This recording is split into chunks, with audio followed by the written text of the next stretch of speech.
gets the lead. Another size for the Tangerine. It's the I Am Invincible called Move to Strike Too Good. Wow, that's an incredibly valuable win for an entire son of I Am Invincible, picking up a Group 1 success. Move to Strike gets victory, sweeps over the top of them. First try at the 1400 metres. Here with Move to Strike, so good to see him back in the stable. How's he done in his break? Yeah, obviously extremely exciting to have him back. He's a lovely animal to do anything with. You'd almost forget he's a colt. He's that laid back. But look, he's done it really well in his break. He had a good spell there after Manawatu. He's certainly grown into a lovely animal. He's put on plenty of weight, so he's on a bit of a diet as we look to get him fitter and sort of aim him towards that 2,000 guineas down in Riccarton. How long did he have out, and where was he? Was he out at the farm? Yeah, sort of went out to the farm for a bit and came back via the water treadmill. Look, he's done super. He's always been a lovely animal, but he's sort of thickened up and filled out. And look, just really excited and stoked to have him back. He's obviously, hopefully, in for a really good 3-year-old season. What stage is he in now? Do you it's a long, slow build up into spring racing? Oh, for sure. Like, he's only sort of been back in the barn, pushing 2 weeks now. So look, we're sort of penciled him in for those Te Rapa trials in early August, and then we'll sort of map a path to the 2,000 guineas from there. One thing about him, we've just sort of seen from even our time hanging around, he's a real character too, isn't he? Oh, such a dude, like an amazing temperament, which I think probably is his greatest asset. He's just an absolute dude and a pleasure to do anything with. So, like I say, myself and the team here are all really stoked to have him back. We see the McCoy name tag. I'm picking it's, he had Group 1 quality. He was the real McCoy, right? Well, that's Strapper Cohen collar. He sort of came up with that and sort of brought it to my attention, and he loves it. So it's cool. They've got a great bond, and he's another one that's certainly excited to see him back. Skew Wiff kick hard, Dragon Leaf coming after it, and Legato is absolutely humming, but Skew Wiff gets the Tarzino. Skew Wiff has been able to beat a field of quality here.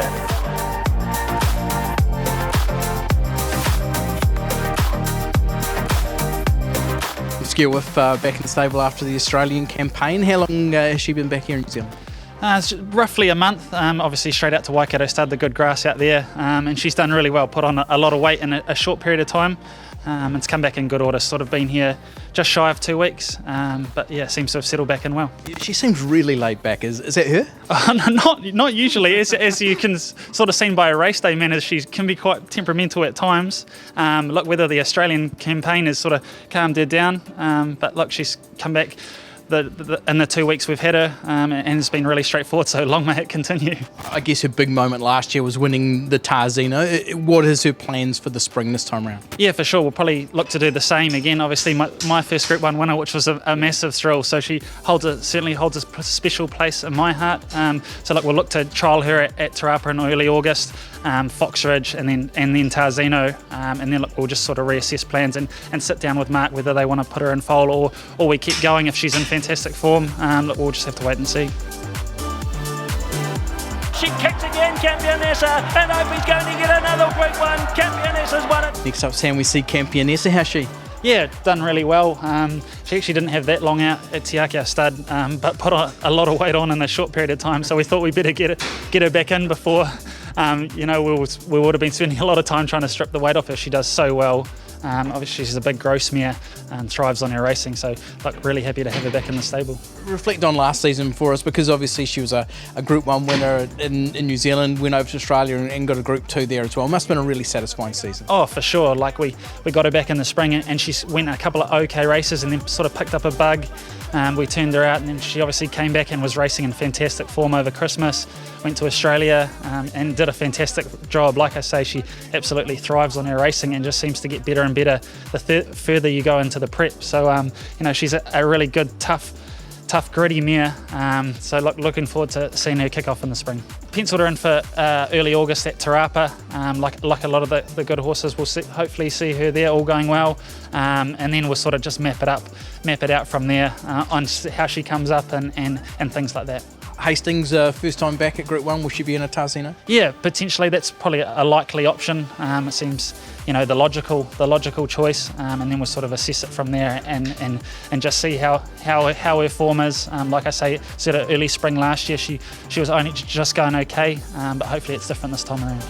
A great finish, Quintessa. Zeb Mansell's going to lunge, missed. Favourite will win, Quintessa. There is only one. There is only one, Opie Bossett. She's held all the way to the line, Quintessa. What a brave performance. Quintessa, her Group 1 was a living classic last year. Reflect on that moment. Oh, massive. It was a huge win, a really tough, gutsy effort. Obviously aided by a fantastic ride with Opie, who seems to get on wonderfully with her. You know, she was just fantastic. Obviously, she was there at Taupo early in the spring, and you know, was still racing in April against, you know, the best fillies in Australasia and the Oaks there. So, look, she's really genuine. She's pretty unassuming, but once she sort of knows it's race day, you know, she just pins her ears back and has a real crack. Did it work out for you guys what her best distance is? Yeah, well, we sort of worked out that obviously the Oaks trip probably saw her out. You know, it was funny. Obviously, she sprinted so well against those good weight for age sprinters at Te Rapa. So we're probably a mile, we think, at this stage. Obviously, you know, she's a year older now, and you know, we'll know a lot more as we get her up and racing again as a 4-year-old. But probably the 2.4 saw her out. 2000's probably maybe a little bit of a push as well. So yeah, we'll just sort of bring her along, get her to the trials, and then sort of go from there. How long did she spell for?